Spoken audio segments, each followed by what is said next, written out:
Umat Islam harus berperan di dalam kancah-kancah politik, dan tidak hanya umat, mesti ulamanya paham. Ulama tidak boleh meninggalkan dunia politik. Dunia politik adalah dunia kekuasaan.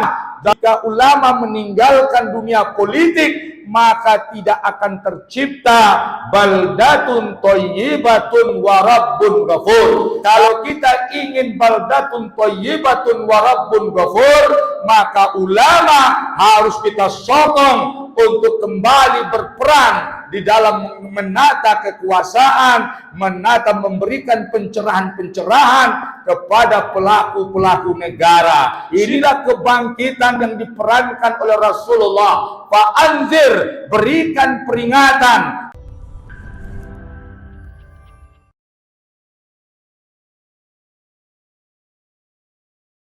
Alhamdulillahi Rabbil Alamin.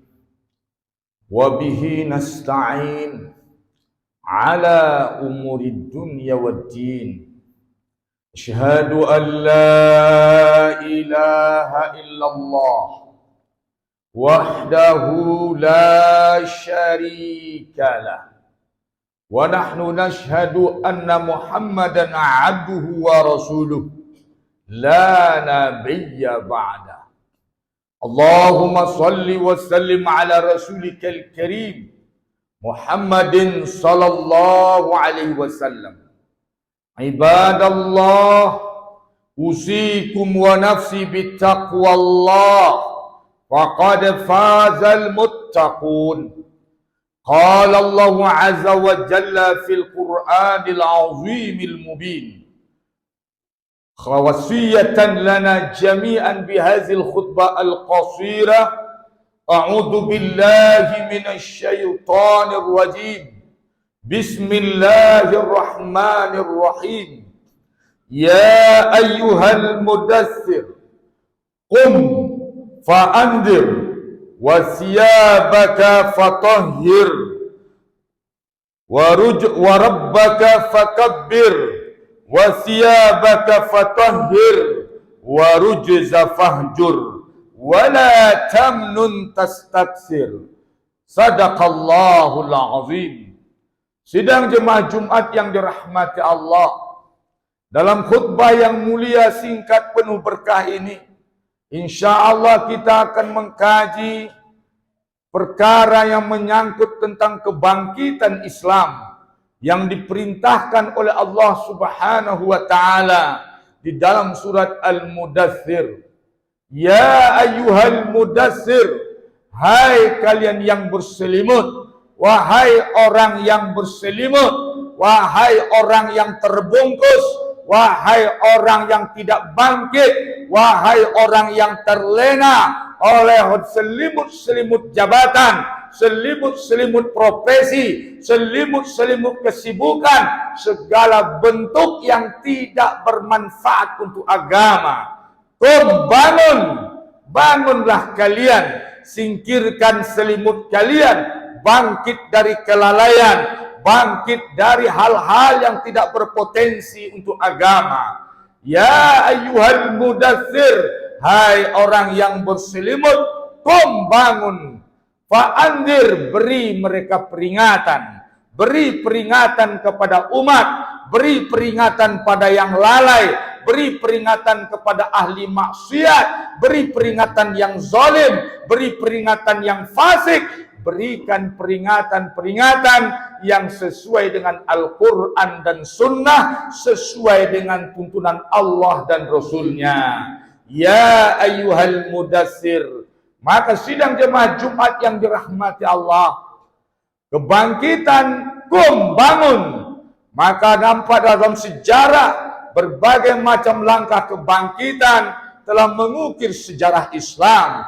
Bangkitnya Rasulullah sallallahu alaihi wasallam dimulai dengan dakwah fardiyah, dengan dakwah sendiri, kemudian dia bangun jamaah, kemudian dia hijrah, dibangun ad-daulah, yaitu negara. Maka umat Islam melihat prestasi langkah kebangkitan Rasulullah sallallahu alaihi wasallam, kalau ingin ada perubahan, kalau ingin negeri ini diselamatkan, kalau kita ingin ada perbaikan-perbaikan, maka mesti dilakukan kebangkitan secara personal, gerakan-gerakan pribadi-pribadi untuk membenahi dirinya dan memberi peringatan dakwah pada yang lain. Dan ini sidang jemaah dilakukan oleh Rasulullah di periode pertama. Kemudian ketika itu dibangun sebuah jemaah kekuatan gerakan umat. Namun sidang jemaah yang dirahmati Allah, gerakan umat ini selama 13 tahun di Mekah tidak membuahkan hasil yang maksimal. Maka Nabi hijrah ke Madinah. Maka setelah Nabi hijrah ke Madinah, dilakukan gerakan dalam skop bernegara sidang jemaah dengan wasaikul Madinah, dibangun negara Islam. Setelah Nabi mendirikan negara Islam di Madinah dengan piagam Madinah, maka setelah itu Islam jadi kuat, Islam bangkit, dan Islam merambah ke dunia internasional. Maka sidang jemaah yang dirahmati Allah, semua kita harus paham, kalau kita ingin melakukan kebangkitan Islam, mesti sampai kepada perebutan, seperti sampai kepada perang untuk menata kekuasaan, sehingga tercipta negeri baldatun thayyibatun wa rabbun ghafur. Sidang jemaah yang dirahmati Allah, kebangkitan Rasulullah dimulai dengan dakwah pribadi, dakwah sendiri, sampai kepada terwujudnya negara yang baldatun thayyibatun wa rabbun ghafur. Maka untuk itu umat harus paham, tidak hanya kesolehan pribadi, namun sampai adanya kesolehan yang dalam skop, yaitu negara baldatun thayyibatun wa rabbun ghafur. Hamba Allah yang dirahmati Allah, maka untuk itu sidang jemaah umat Islam harus berperan di dalam kancah-kancah politik, dan tidak hanya umat, mesti ulamanya paham. Ulama tidak boleh meninggalkan dunia politik. Dunia politik adalah dunia kekuasaan. Dalam hal ini sidang jemaah, jika ulama meninggalkan dunia politik, maka tidak akan tercipta baldatun thayyibatun wa rabbun ghafur. Kalau kita ingin baldatun thayyibatun wa rabbun ghafur, maka ulama harus kita sokong untuk kembali berperan di dalam menata kekuasaan, memberikan pencerahan-pencerahan kepada pelaku-pelaku negara. Sidang jemaah yang dirahmati Allah, inilah kebangkitan yang diperankan oleh Rasulullah. Fa'anzir, berikan peringatan sidang jemaah yang pertama dengan dakwah. Kemudian yang kedua sidang jemaah dengan nahi mungkar. Yang ketiga sidang jemaah dengan sistem. Seorang berdakwah saja tidak bisa dilakukan nahi mungkar. Ketika seorang pendakwah lewat di sekelompok orang yang sedang mabuk, apa yang bisa dilakukan oleh seorang pendakwah? Tidak bisa berbuat apa-apa. Maka seorang pendakwah harus bekerja sama dengan orang-orang yang memegang sistem. Maka ketika itu nahi mungkar butuh kekuasaan, nahi mungkar butuh kekuatan, nahi mungkar butuh power sidang jemaah yang dirahmati Allah. Maka nahi mungkar itu butuh negara hamba Allah yang dirahmati Allah. Fa'anzir, beri mereka peringatan. Hamba Allah yang dirahmati Allah. Berikutnya kita harus paham, semangat kebangkitan itu mesti ada pada diri kita. Sejarah Islam menguraikan kebangkitan yang dilakukan oleh tokoh-tokoh kita di dalam sejarah Islam. Sidang jemaah yang dirahmati Allah, hari ini mental kebangkitan yang hilang dari umat Islam, mental kebangkitan yang hilang dari tokoh-tokoh kita. Tahukah sidang jemaah, kadang-kadang kita kalah oleh seorang perempuan, Asia, istri Firaun, di mana ketika Firaun yang satu tempat tidur dengan dia menyatakan dirinya Tuhan, maka orang yang terdepan menentangnya, yaitu Asiyah istri Firaun. Diberikan peringatan-peringatan, diberikan sanksi-sanksi, dan akhirnya dijemur segala macam. Asiyah tidak pernah mundur. Diberikan ancaman kematian, maka Asiyah tidak pernah mundur, tidak pernah mau dia mengakui kezoliman Firaun sampai ke tingkat pengakuan Tuhan. Sidang jemaah yang dirahmati Allah, akhirnya hamba Allah yang dirahmati Allah, ditetapkan kematian, hukuman mati untuk Asiyah. Apakah Asiyah mundur? Maka Asiyah lebih mau memilih hukuman mati daripada mengakui kezoliman Firaun sebagai Tuhan.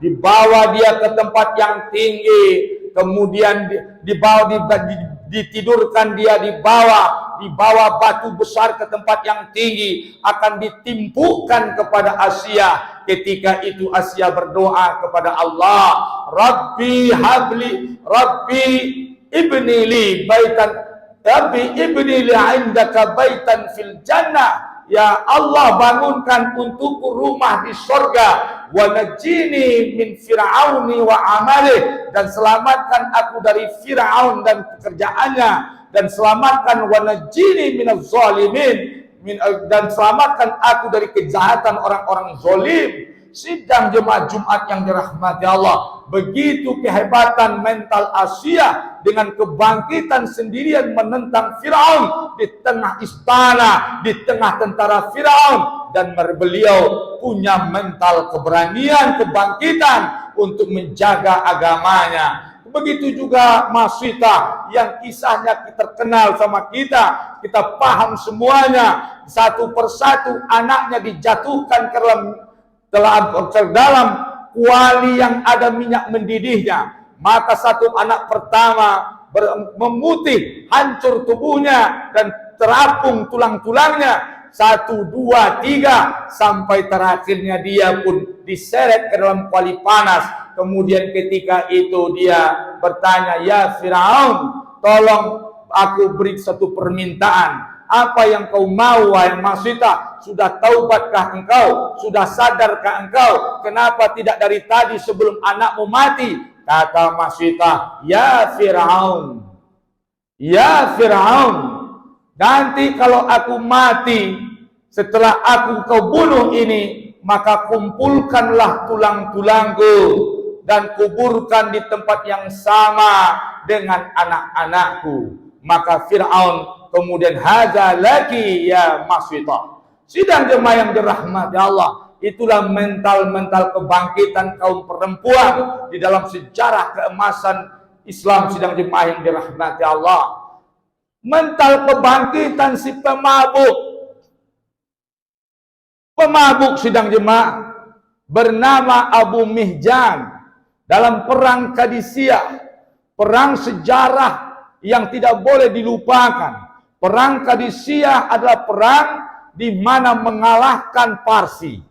Setelah perang Qadisiyah, Parsi tidak bangkit sampai saat ini. Diberikan panglima, diangkat ketika itu oleh Umar bin Khattab, Sa'ad bin Abi Waqqas. Sidang jemaah yang dirahmati Allah, maka ketika itu seorang pemabuk dipenjarakan oleh Sa'ad bin Abi Waqqas bernama Abu Mihjan. Ketika pasukan berangkat, tersadarlah si pemabuk ini, orang lain mempergunakan mencari nilai kehidupan dengan perjuangan, sedangkan aku dipenjara karena mabuk. Maka merengek-rengek dia kepada istri Sa'ad bin Abi Waqqas, tolong lepaskan aku ikut berperang bersama Sa'ad bin Abi Waqqas.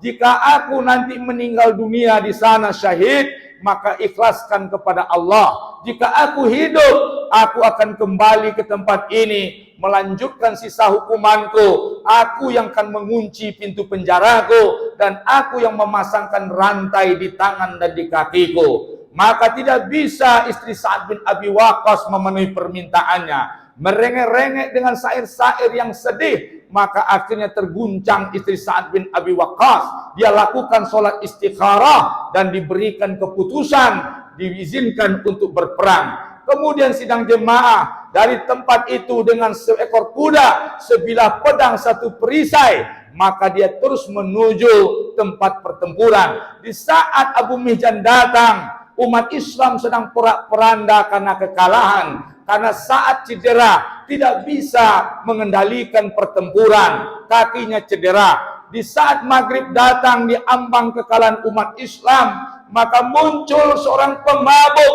bernama Abu Mihjan. Dia langsung menerobos barisan musuh, dan ketika itu sidang jemaah, dia langsung menyasar ring satu musuh. Beberapa jenderal musuh dibunuh oleh Abu Mihjan. Singkat cerita sidang jemaah, porak-poranda musuh, dengan otomatis pasukan di bawah kendali Abu Mihjan. Di tengah gelap ada yang berkata, Allah kirim malaikat menyelamatkan kekalahan. Allah telah kirim Ali bin Hisam. Tapi orang mengatakan Ali sudah syahid pada perang berikutnya, perang sebelumnya. Ini siapa? Kemudian berkelebat Abu Mihjan di hadapan Sa'ad bin Abi Waqqas. Ini mirip dengan Abu Mihjan, tapi dia dalam penjara, tidak mungkin.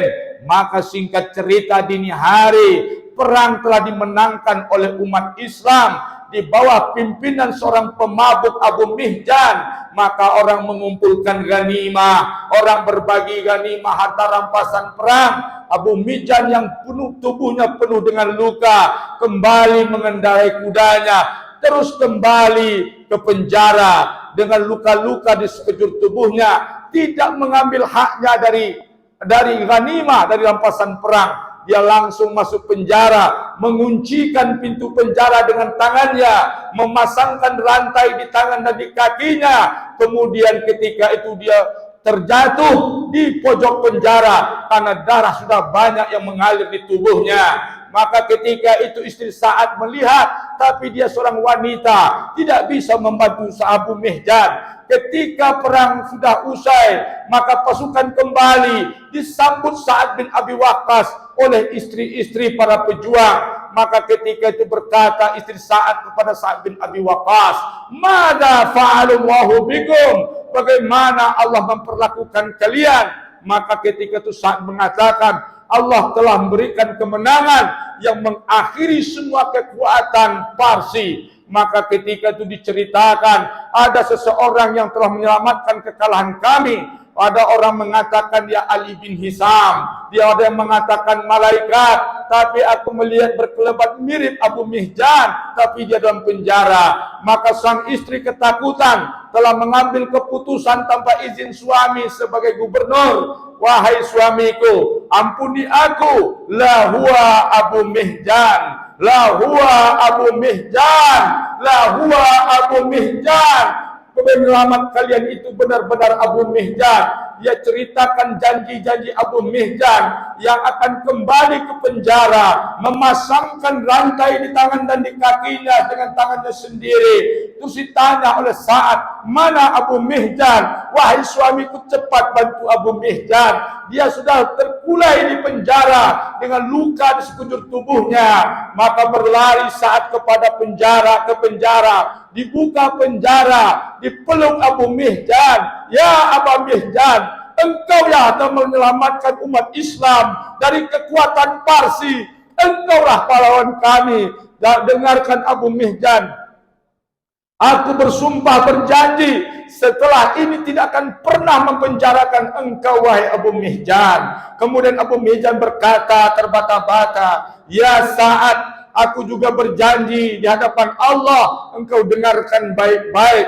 Mulai saat ini aku tidak akan pernah mabuk lagi. Inilah kebangkitan seorang preman. Inilah kebangkitan seorang pemuda yang sudah tergelincir kepada maksiat, tetapi energi kebangkitan itu bisa dia kelola dengan baik. Sidang jemaah Jumat yang dirahmati Allah, pada diri Anda ada potensi Abu Bakar, pada diri Anda ada potensi Umar, pada diri Anda ada potensi Utsman bin Affan, pada diri Anda ada potensi Ali bin Abi Thalib, tetapi Anda telah lalai, Anda telah abai, Anda tidak pernah mengelola dengan baik. Maka bangkitlah Anda Islam ini sudah dititipkan Allah pada Anda. Insya Allah Anda masih bisa berbangga ketika bertemu dengan Allah Subhanahu wa Ta'ala. Ya ayyuhal mudassir, hai orang yang berselimut, bangunlah engkau. Engkau seorang pengusaha, engkau seorang pejabat, ada kau pengusaha, ada potensi hartamu. Kau pejabat, ada potensi power kekuasaanmu. Kau cerdas, ada potensi kecerdasanmu. Bangunlah. Buang selimut-selimut yang membuat engkau lalai untuk berbuat pada Islam ini. Wa rabbaka fakabbir, agungkan Rabb engkau. Kau masih bisa.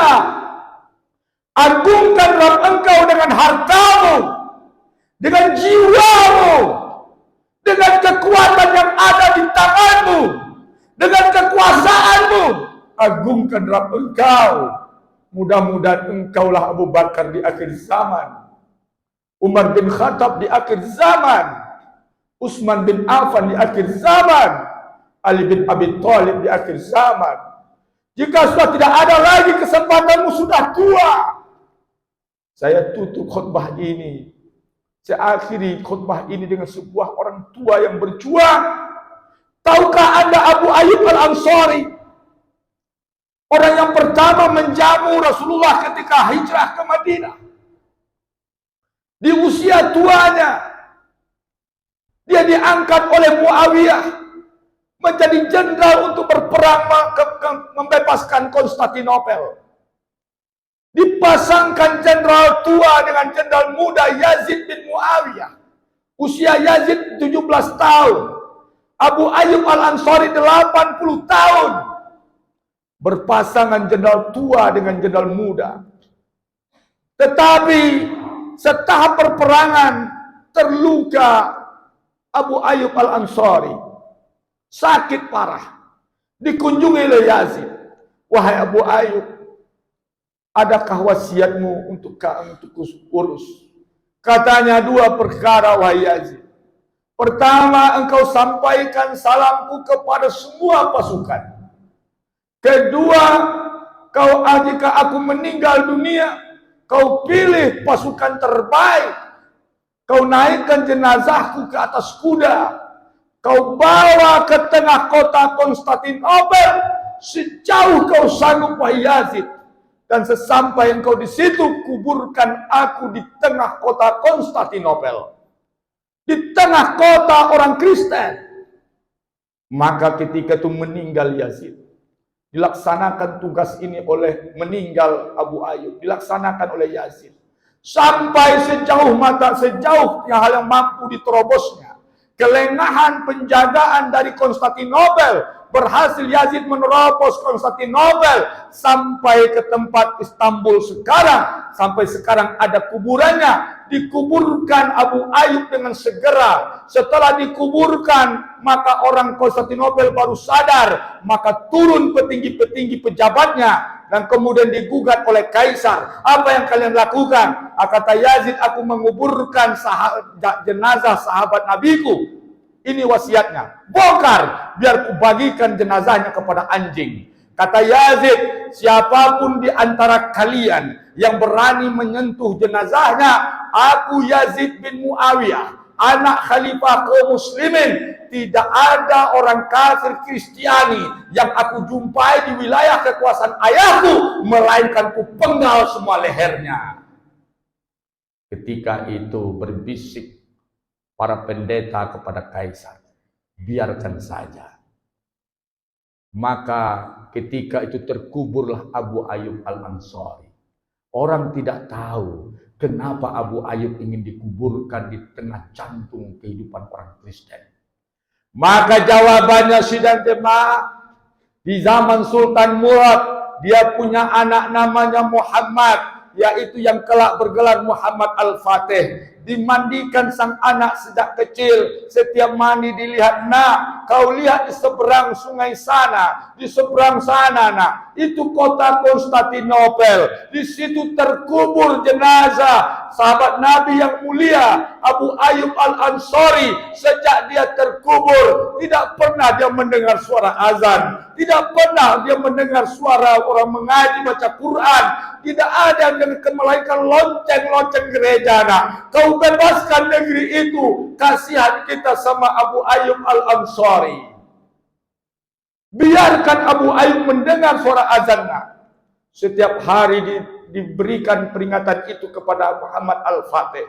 Maka akhirnya muncul tokoh muda Muhammad Al-Fatih membawa pasukannya membebaskan Konstantinopel. Kebangkitan, visi kebangkitan Abu Ayyub Al-Ansari baru terbaca hikmahnya setelah Muhammad Al-Fatih membebaskan kota Konstantinopel, Istanbul sekarang, di mana di situ ada sebuah kuburan sahabat Nabi Abu Ayyub Al-Ansari. Fa'tabiru ya ulil absar la'allakum turhamun.